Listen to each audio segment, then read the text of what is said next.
Good morning, it is Diana with Little House of Yarn in Princeton, Indiana, and I'm going to do a quick update here. Tomorrow on August 7th starts the PURL Indiana Yarn Crawl. There are 7 locations this year, so we're pretty excited that we added one to the group.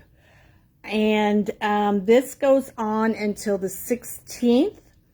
You can find more information at the PURL Indiana Yarn Crawl page. For example, we've got different hours this week at each shop for the crawl at each shop, so be sure and check that if you're a crawler.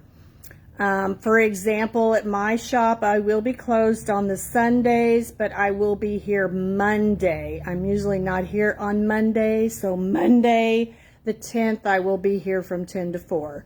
So next week, I'm here 10 to 4 every day, and Saturdays, I'll be here 10 to 6. So this coming Saturday and next Saturday, I'll be open 10 to 6. Also, Fiber Owl, which is one of my local dyers. So let me turn this around so I can show you her yarn. Fiber Owl, she doesn't live too far from me, but she's one of my local dyers. And she dyes this beautiful yarn. She's going to do a trunk show Saturday from 10 a.m. to ? She's going to be bringing in her yarn, and she usually has different bases. So she has DK, she has some worsted.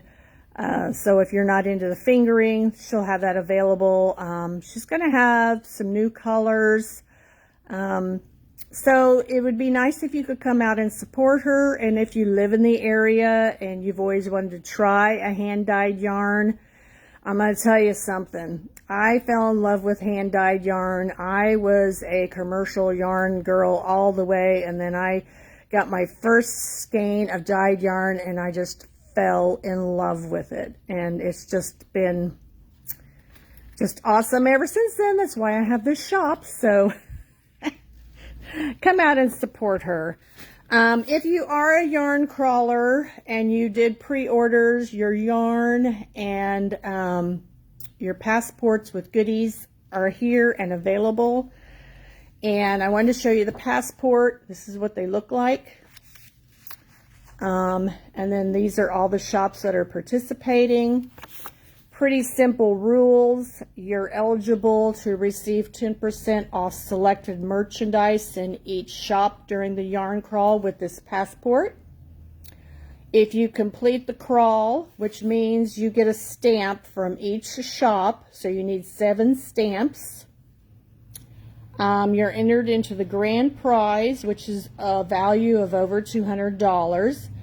And after that, each shop will have 3 $30 gift certificates to draw for. So if you don't get the grand prize, you can get a $30 gift card. You get this stamped at all locations. Most of the time, they just leave it at the last shop.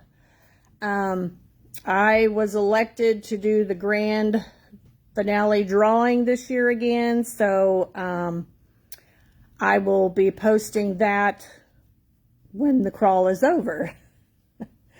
But if you're not familiar, just go to the PURL Indiana Yarn Crawl page and you can get more information on what shops are participating.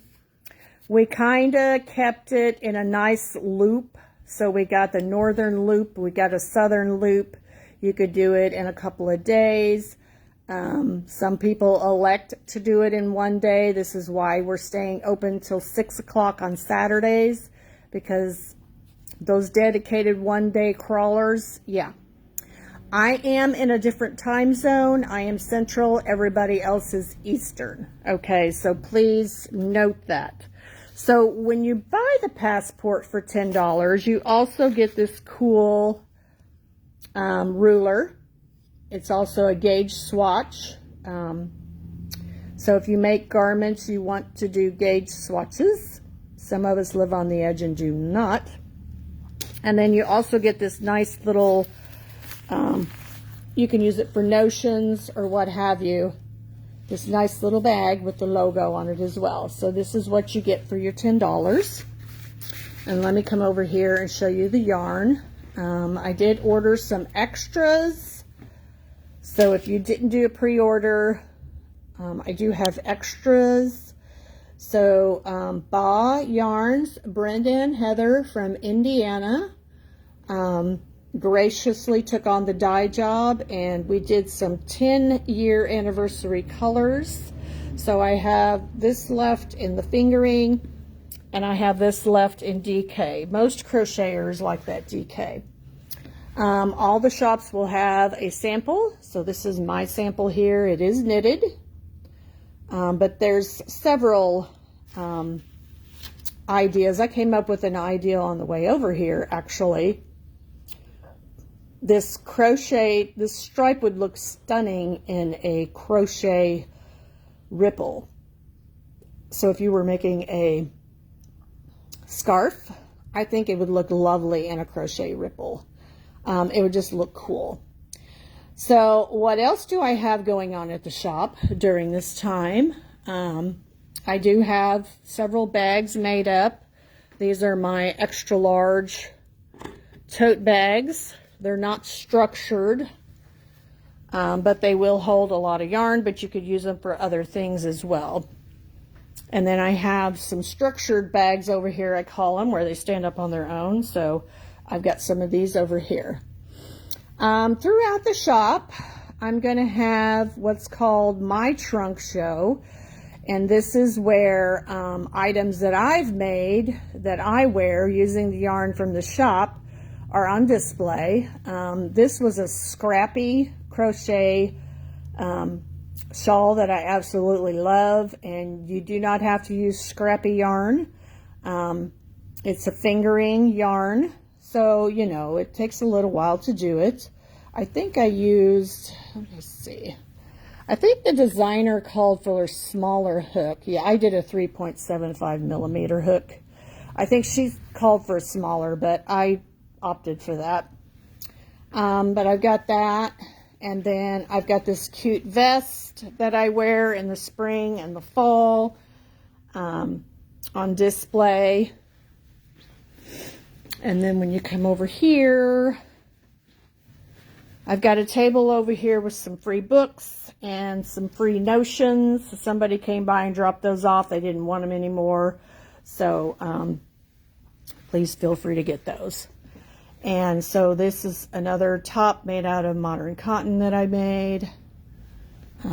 This is my good old ranunculus. I think every knitter should make a ranunculus.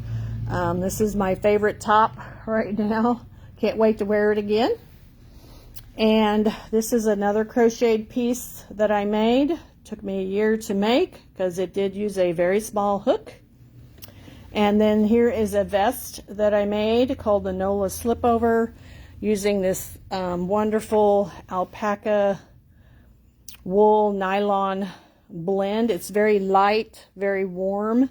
Vests are kind of in this year, guys, so if you want to make a wearable but you don't want to do all the sleeves and all that, vests are definitely in. So those are my samples. I brought in some new wools. I've got several new wools, and the Rios, Malabriga Rios, very popular, is restocked. I've got the Ruby and Roses in the house now. All I could get from them was their tonals, but they're beautiful tonals. If you'd like to see speckles, contact them and let them know. Then I've got my hand dyed over here, and some more hand dyed here. And then sock weight yarn. I've got a Surrey Seti that's been pretty popular so far. I'm probably going to have to reorder that after the crawl, I have a feeling. And then just, you know, more wools. This is a hand dyer. This is some of her merino silk items that she made, so you can get an idea of what working with merino silk and mohair looks like. if you want to adventure into that. I got some struckets here, if you've ever heard of a strucket. I do have some pumpkins out for sale, you know. It's just time to put those pumpkins out. The notions. These are all the acrylics. I have a good selection of Lion brand, I feel like. This is some of their top sellers. So I have that section here. And this is the wool blend section. So if you'd like to try wool, but just don't want to commit to all wool, these are all washable. So that's what's going on here at Little House of Yarn in Princeton, Indiana. August 7th through the 16th is the Pearl Indiana Yarn Crawl. You're more than welcome as a regular customer to come in. Do you have to go to all the shops for the crawl? No, you do not. Some people go to one, some people go to two, some people go to all of them. That's totally up to you. This is usually the time of year when knitters and crocheters, either because they're gifting or they have projects in mind for the fall, the winter, this is when we usually start stocking up and getting things going. So I hope to see you guys. If you haven't been by to check out the shop, I've got all kinds of different fibers that you've never worked with before, probably. I like to answer questions if you have anything. You know, if you're not familiar with wool blends, hand dyed, I'm here to help you. So you guys have a great day, and I hope to see you.